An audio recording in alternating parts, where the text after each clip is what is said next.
Hello students आज मैं कक्षा से 6 के दूसरे पार्ट बचपन के बाकी गद्यांशों को लेकर आई हूँ। पिछले वीडियो में मैं 2 गद्यांश को दिखाई थी। आज मैं बाकी गद्यांशों को लेकर आई हूँ। तीसरा गद्यांश है, हमें हफ्ते में एक बार चॉकलेट से लेकर मज़ा ले लेकर खाती। पेज नंबर 7 7 नंबर पेज में है। इस गद्यांश को जरा यहाँ पे देख लिया जाए किताब में कहाँ से कहाँ तक है। ये रहा, हमें हफ्ते में एक बार चॉकलेट खरीदने की छूट थी। सबसे ज्यादा मेरे पास ही चॉकलेट टॉफी का स्टॉक रहता, वहां से लेकर मजे ले लेकर खाती। साइड बोर्ड पर रख देती, रात के खाने की वजह से लेट कर मजा ले लेकर खाती। यहाँ तक पैराग्राफ है, पेज नंबर 7। इस पर आधारित प्रश्न क्या क्या हम देख लेते हैं, जिसके उत्तर आपको लिखने हैं। लेखिका को चॉकलेट खरीदने की क्या छूट थी? मतलब लेखिका जो चॉकलेट खरीदती थी, चॉकलेट खरीदने की कौन सी छूट उन्हें प्राप्त थी? मतलब उन्हें हफ्ते में एक बार चॉकलेट खरीदने की छूट थी, टॉफियां खरीदने की छूट थी, हर रोज नहीं। लेखिका के पास सबसे ज्यादा किस चीज का स्टॉक रहता? लेखिका के पास सबसे ज्यादा चॉकलेट टॉफियों का स्टॉक रहता। घर लौटकर लेखिका उन चॉकलेटों के साथ क्या करती थी?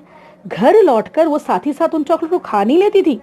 घर लौटकर लेखिका उन चॉकलेटों को अपने बिस्तर के, मतलब अपना जो उसका जो चारपाई, उसका जो बिस्तर होता था, उसके साइड बोर्ड पर वो रख देती थी और उन्हें उसमें आराम से वो रख देती थी, संभाल के वो रख देती थी। लेखिका चॉकलेटों को कब और किस तरह खाना पसंद करती थी? लेखिका चॉकलेटों को रात के खाने के बाद बिस्तर पर सो सो कर मजा ले लेकर खाना पसंद करती थी। गद्यांश से समान अर्थ वाले युग्म शब्दों को चुनो।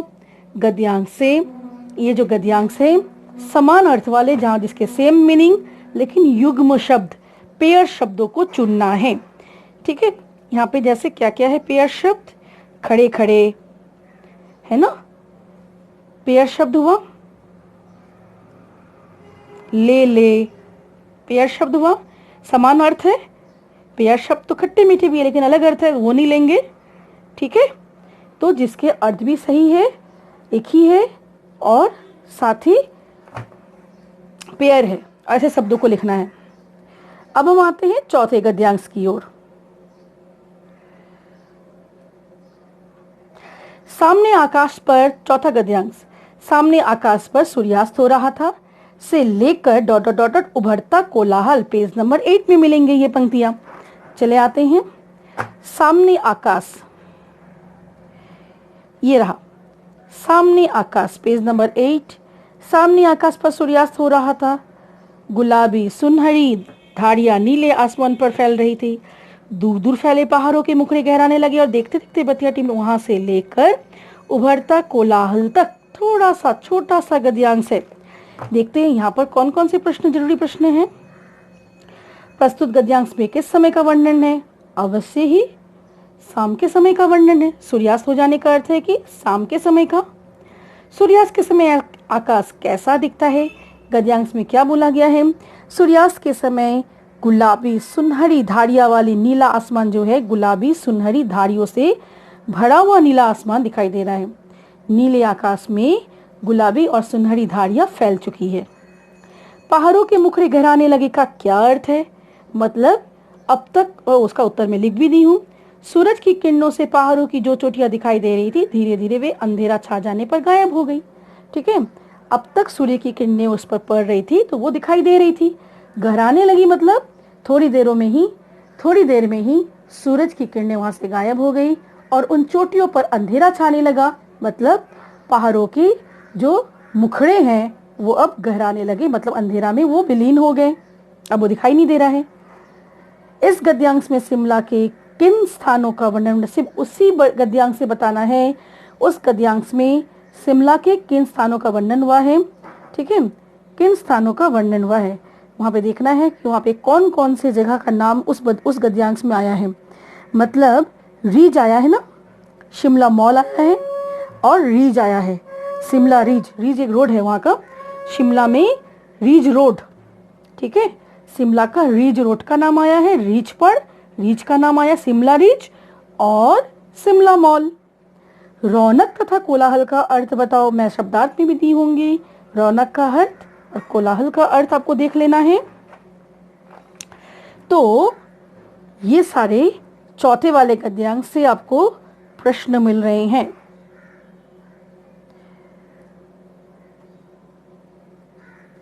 ये तीसरे गद्यांश के प्रश्न थे, 1 और 2 मैं पहले ही दे दी हूं। ये रहा तीसरा गद्यांश। ये सबको आप जरूर अपने कॉपी में लिख लीजिएगा। ये सारे आपके कॉपी में जरूर होने चाहिए, क्योंकि कॉपी के लिए, पोर्टफोलियो के लिए आपको अलग से मार्क्स मिलते हैं। ये सारे जो भी आपको दिया जा रहा है, ये आपके, आप जो भी कॉपी बनाएं उस पर उस कॉपी को ठीक से रखना है। उसमें आपको ये सारे लिख कर रखने हैं।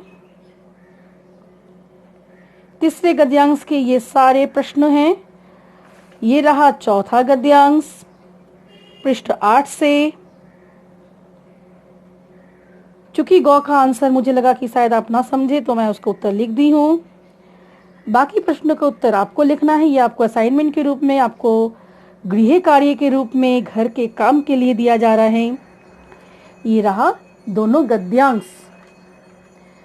इसके अलावा प्रश्न उत्तर भी आपको दिए जा रहे हैं इस वीडियो में। इस पाठ के जो पाठ्य पुस्तक पर, ये तो गद्यांश पर आधारित प्रश्न था। इस पाठ से पाठ्य पुस्तक, मतलब इस पाठ पर आधारित जो पाठ्य पुस्तक के प्रश्न हैं, मतलब जो आपके किताब में दिए गए हैं, संस्मरण से, संस्मरण का अर्थ क्या होता है? संस्मरण का अर्थ होता है, संस्मरण हिंदी गद्य की एक विधा है। यहाँ पे लेखिका जो भी कुछ लिखी है अपने स्मरण से लिखी है ना। जब किसी बात को हम स्मरण से लिखते हैं, घटनाओं को जब हम स्मरण से लिखते हैं, लेखिका स्मरण से लिखकर इस कहानी को लिखी है, उसे संस्मरण कहते हैं। ये गद्य की संस्मरण विधा में लिखी गई है, मतलब अपनी पुरानी यादों को याद करके वो लिखी है, इसलिए इसको स्मरण मन याद करना होता है। इसलिए इस पूरे पाठ को, बचपन जो ये पाठ है, ये संस्मरण है। ये जो 4 प्रश्न हैं, इसका अब हम लोग चर्चा करेंगे और इसका उत्तर भी मैं आपको लिख कर दे रही हूँ। अब ध्यान से इसके चर्चे को सुनिएगा। मैं सारे उत्तर को मैं आलोचना करूंगी, उसको सुनिएगा और उसका मैं उत्तर लिखकर भी इस वीडियो के अंत में दे रही हूँ। हेलो स्टूडेंट्स, आज मैं बचपन पाठ बसंत भाग 1 पाठ नंबर 2 बचपन पाठ के प्रश्नोत्तरों को लेकर मैं आई हूँ। अब हम बचपन पाठ के प्रश्नोत्तरों को हम थोड़ा देख लेते हैं, क्या क्या प्रश्न हैं, इनके उत्तरों को हम थोड़ा देख लेते हैं। पहला प्रश्न है, लेखिका बचपन में इतवार की सुबह क्या क्या काम करती थी? इतवार का अर्थ है रविवार, तो लेखिका अर्थात कृष्णा सोबती इतवार के दिन सुबह को कौन कौन से काम किया करती थी? बच्चों, आपको इस पाठ को पढ़ के इतना मालूम चला होगा कि ऐसे तो उनके घर में नौकर या नौकरानियां थी, किंतु मोजे धोने और जूते साफ करने के काम को, जूते पॉलिश करने के काम को उन्हें ही करना पड़ता था। तो लेखिका बचपन में इतवार के दिन सुबह सुबह उठकर सबसे पहले अपने मोजे साफ करती थी और मोजों को साफ करने के पश्चात अपने जूतों को पॉलिश करती, फिर उसे एक मुलायम कपड़े से या ब्रश से रगड़ कर उसे चमकाती थी। लेखिका के बचपन में इतवार की सुबह ये 2 जरूरी काम हुआ करती थी। ये दो जरूरी काम लेखिका किया करती थी। दूसरा प्रश्न, तुम्हें बताऊंगी कि हमारे समय में और तुम्हारे समय में कितनी दूरी हो चुकी है। ये पंक्ति इस पाठ की है और इस पाठ में कृष्णा सोबती बताती है कि उसके बचपन के समय और आज के बच्चों के बचपन का समय बहुत अलग हो गया है। रुचियाँ, दिलचस्पियाँ, खान पान, रहन सहन में बहुत परिवर्तन हो गया है। तो आज भी वो सारे चीज़ें मिलते हैं जो उस समय भी मिलते थे, किंतु उसके अलावा भी आज बहुत कुछ है और आजकल थोड़ा परिवर्तन भी है। ये परिवर्तन क्या हम देख लेते हैं। इस बात के लिए लेखिका क्या क्या उदाहरण देती है। इस पाठ में लेखिका अपने समय के खान पान, रहन सहन और जीवन शैली को बताती है। सबसे पहले लेखिका बताती है कि उनके समय में ग्रामोफोन, सभी के घरों में ग्रामोफोन हुआ करता था, जो बाद में क्या हुआ, ग्रामोफोन बाद में भी मिले, ऐसा नहीं कि नहीं मिले, लेकिन बाद के समय में लोगों की दिलचस्पियाँ अधिक रेडियो और टेलीविजनों की ओर हो गई थी। और मतलब क्या है, ये आविष्कार भी उस समय नहीं हुए थे। बाद के समय में रेडियो और टेलीविज़न सभी के घरों में मिलने लगे। उसके बाद हम आते हैं खाने पीने में। उस समय कचौड़ी समोसे मिलते थे और वो अब पैटिस या बर्गर में वो बदल गई है। ठीक है।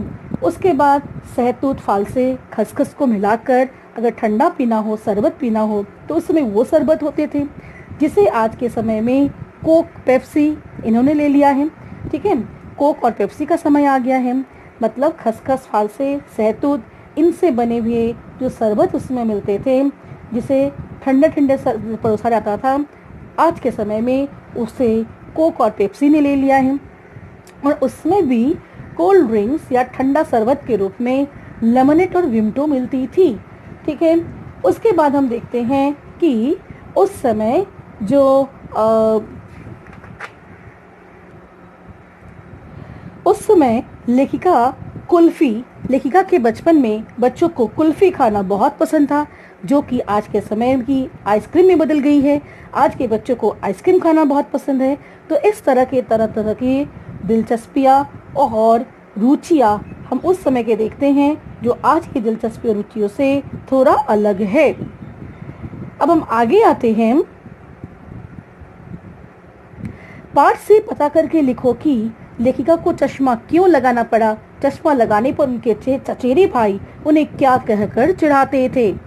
इस पाठ को पढ़ने से हम ये देखते हैं कि लेखिका के अनुसार लेखिका को चश्मा लगने का कारण जो था वो लेखिका खुद ही थी। लेखिका का कहना है कि वो दिन के समय में पढ़ाई नहीं करती थी। दिन की रोशनी में पढ़ाई न कर वो रात को लैंप की रोशनी से पढ़ाई करती थी, और लैंप की रोशनी में पढ़ने से उसके आंखों को दबाव पड़ता था, और इस कारण उसकी आंखों की रोशनी कम होती चली गई और उन्हें अंततः चश्मा लगाना पड़ा।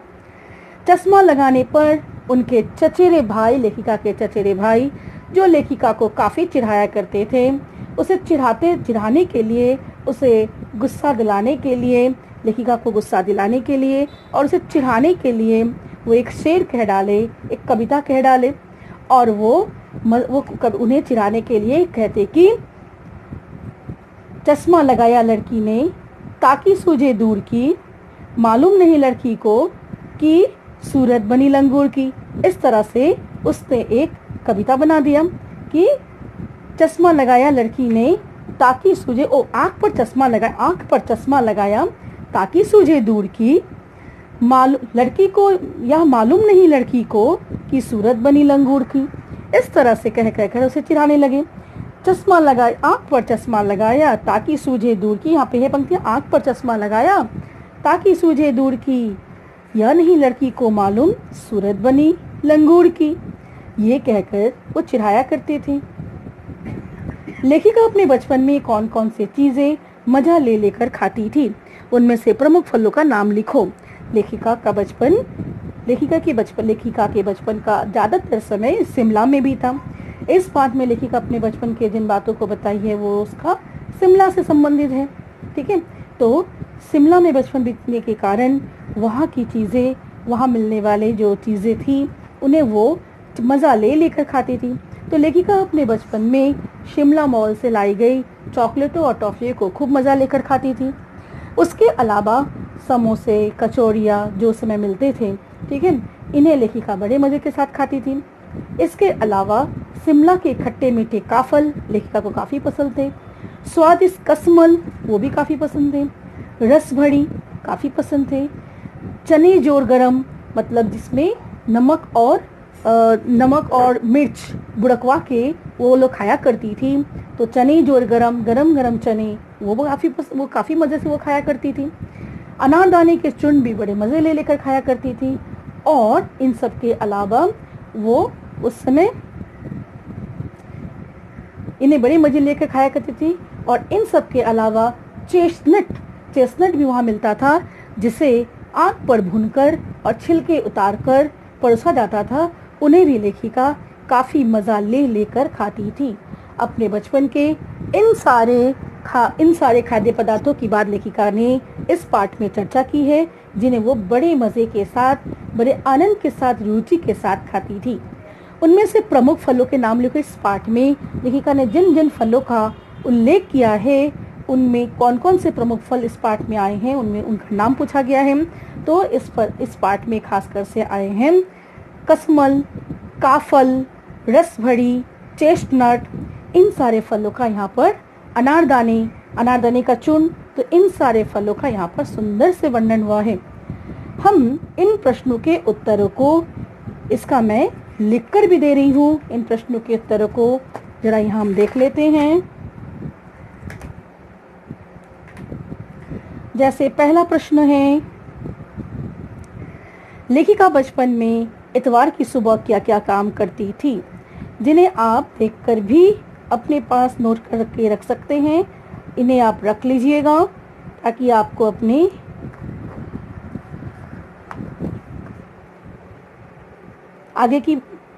आगे जो भी आपका परीक्षाएं होने वाली है उसके लिए आपको ये ज़रूरत रहेगा।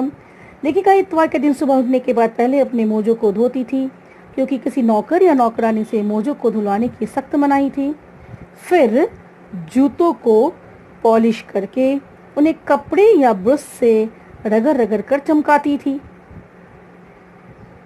ये हुआ पहले वाले प्रश्न का उत्तर। दूसरा प्रश्न, तुम्हें बताऊंगी हमारे समय और तुम्हारे समय में कितनी दूरी हो चुकी है, इस बात के लिए लेखिका क्या क्या उदाहरण देती है। इस कथन के माध्यम से लेखिका कहती है कि लेखिका के समय की खान पान, रहन सहन, जीवन शैली आज की जीवन शैली से अलग थी। उनके समय घरों में ग्रामोफोन हुआ करता था, आज ग्रामोफोन का स्थान रेडियो तथा टेलीविजन ने ले लिया है। आज भी ग्रामोफोन है, ऐसा नहीं कि आज ग्रामोफोन नहीं है, लेकिन आज ग्रामोफोन कैसा होता है, आज ग्रामोफोन ऐसा नहीं कि आज ग्रामोफोन हमें देखने को नहीं मिलेगा। हो सकता है कि उनका चलन कम हो गया हो, लोग ग्रामोफोन को प्रयोग ना करते हो, लेकिन वो देखने के लिए आपको मिल जाएंगे। आज रेडियो और टेलीविजनों का चलन ज़्यादा है। खान पान में भी काफ़ी बदलाव आ गया है। लेखिका के बचपन में कुल्फी, आज वो आइसक्रीम है। कचौड़ी, समोसे, पैटीज में बदल चुका है। सहतूत,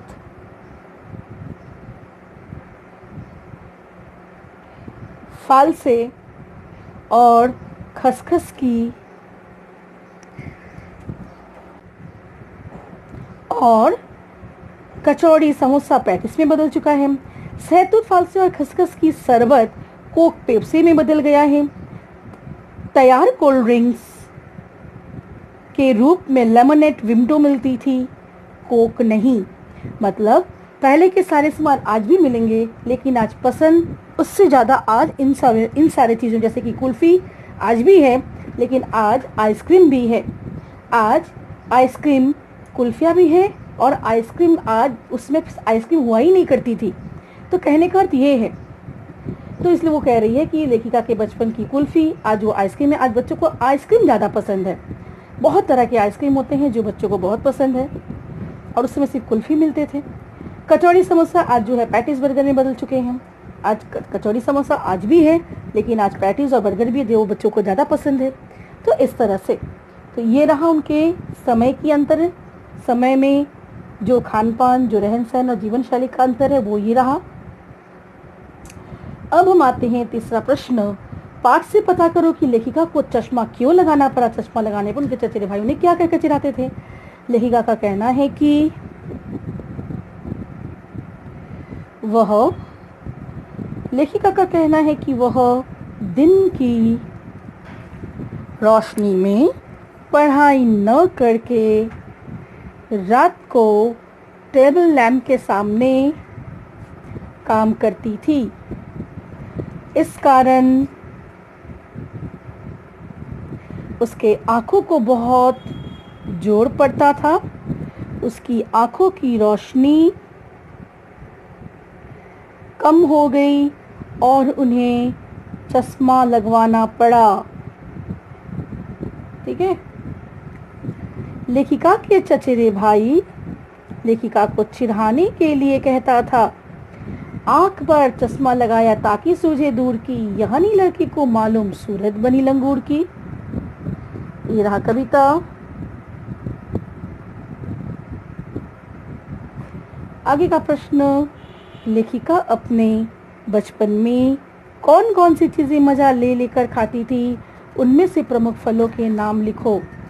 तो पहले इसका जिक्र की, लेखिका अपने बचपन में शिमला मॉल के चॉकलेटों टॉफियों को मज़े से खाती थी। इसके अलावा कचौड़ी, समोसे, पेस्ट्री को मज़े से खाती थी। खट्टे मीठे काफलों, कसमलों, रसभरियों, चेस्टनटों, जिसे भूनकर और छिलका उतार कर बेचा जाता बड़ी चाव से लेखिका खाती थी। इसके अलावा चने जोड़ गरम तथा अनारदाने के चूर्ण भी लेखिका मज़ा ले लेकर खाती थी।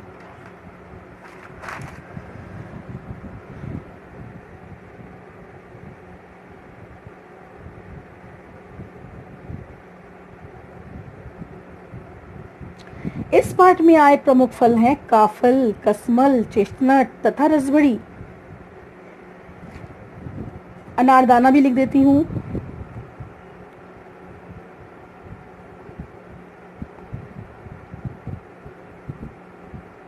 ठीक है,